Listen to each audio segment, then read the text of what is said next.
एक संत आहेत, त्यांच्याबद्दल काय बोलावं, त्यांचं नाव इथे घेणं म्हणजे साक्षात राधाराणींचं नाव घेणं।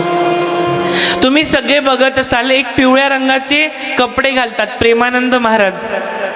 यूट्यूबवर येतं बघा त्यांचं चॅनल आजकाल, त्यांचे खूप व्हिडिओ येतात। ते म्हणतात माणसाने धर्म जाती या गोष्टींच्या वलीकडे सुद्धा एक भाव भक्ती आहे, त्याच्याकडे बघावं। हा, पण एक लक्ष ठेवावं, जर धर्मावरती संकट आलं ना तर आपण आधी पुढे उभं राहावं।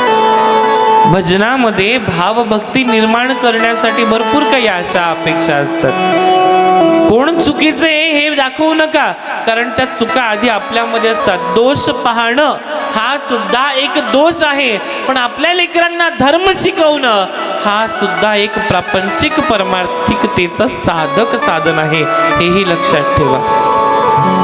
म्हणून आपल्या लेकरांना चुकीचं बनवू नका, त्यांना धर्माचं ज्ञान द्या, भगवंताच्या भक्तीचं ज्ञान द्या, ते आपोआप पुढे जात असतील, पुढे नक्कीच जातील। भगवंताच्या भक्तीमध्ये त्यांना एवढं तल्लीन करा की ते कधीही कुठल्याही बाबतीमध्ये आपला धर्म, आपली माय, आपला बाप, आपली बहीण सोडून इतर स्त्रीकडे चुकीच्या नजरेनं पाहणार नाही।